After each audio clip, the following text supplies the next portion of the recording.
Sa isang lumang ospital sa probinsya ng Batangas, may isang gusaling hindi na ginagamit. Dati itong maternity ward ngunit na magkaroon ng sunog, 30 taon na ang nakakaraan. Isinara ito at hindi na muling binuksan pa. Ang mga pasilyo'y nilulumot, ang mga bintana'y basag, at sa tuwing gabi, wala kang maririnig kundi ang humahampas na hangin at mga kaluskos mula sa dilim. Ngunit may isang alamat. Sinasabi ng mga tao na sa ikatlong palapag ng gusaling yun ay may nagpapakita tuwing alas 12 ng gabi. Isang babaeng nakaputing bestida, payat at may kargang sanggol. Hindi raw ito basta multo kundi isang kaluluwang naghahanap ng kapalit. Isang grupo ng 3 estudyante sa kolehiyo, sina Marco, Chesa at Alvin, ang naglakas loob na pasukin ng ospital para sa kanilang project tungkol sa mga urban legend. May dala silang camera, recorder at flashlight. Alas 11 ng gabi, simula silang maglakad papasok. At habang umaakit sila sa hagdan, bawat yapak ay nag-iingay at tila ba may sumasabay na ibang tunog ng yapak sa kanilang likuran. Ngunit kapag lumilingon sila, wala naman tao. Pagsapit nila sa ikatlong palapag, napansin nilang mas malamig dito kaysa sa mga naunang palapag.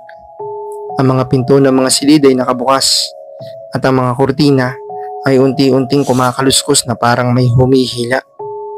Si Jessa, ang pinakakinakabahan, ay napatingin sa isang silid. Doon nakita niya ang isang crib. Walang bata, wala ng kama, ngunit naririnig niya ang mahinang iyak ng sanggol. Hindi ito normal na iyak.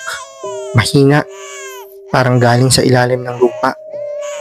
Nanginginig ang kanyang boses. Naririnig mo ba yun? Tanong niya. Ngunit sina Marco at Alvin ay tahimik na parang wala silang naririnig. Maya-maya, biglang namatay ang lahat ng ilaw ng kanilang flashlight. Nanatili silang 3 sa gitna ng madilim na pasilyo. At sa katahimikan, may narinig silang dahan-dahang pag-awit ng isang lalabay. Ang boses ay malamig, mahaba, at puno ng bighati. Hush, little baby. Wag kang iiyak. Ngunit sa halip na ginhawa ang kantay, nagdadala ng matinding takot. Nagmadali silang bumaba ngunit laking gulat nila na makita nilang hindi na iyon ang hagdan. Sa halip, isa na iyong mahabang pasilyo na puno ng mga pintuang magkapareho ang itsura. Isa-isa nilang binuksan ang mga pinto, ngunit sa bawat pagbukas, pareho lang ang laman. Isang silid na may crib, at sa crib, isang itim na anino ng sanggol na gumagalaw. At habang patagal ng patagal, mas lumalakas ang iyak. Mas nagiging matingis, mas nagiging nakakabingi. Si Alvin ang unang bumagsak. Nangingisay siya habang tinatakpan ng tenga. Si Marco ay nagpilit siyang buhatin ngunit nang itutok niya ang camera sa paligid ay nakita nilang hindi lang isa ang babae. Marami.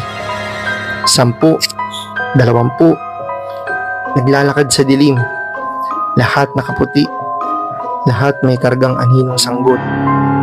Sa huling pagtakbo nila, bumukas ang isang silid at doon nila nakita ang isang higanteng salamin. Sa salamin, hindi na nila nakikita ang kanilang sarili. Sa halip, 3 babae ang naroon, nakaputi, may hawak na sanggol at nakangiti. Sumigaw si Jessa ngunit sa mismong salamin, nakitang hawak na niya ang isang umiiyak na sanggol.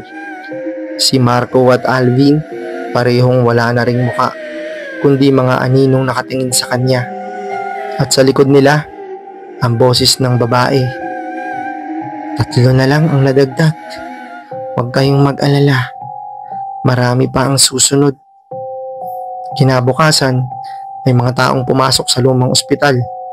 Wala silang nakitang 3 estudyante. Wala ring gamit. Ngunit sa ikatlong palapag, sa loob ng isang silid, may natagpuang 3 crib na puno ng alikabok. At sa pisara sa gilid, may nakasulat na bago. 3 na lang ang kulang para mabuo ang klase.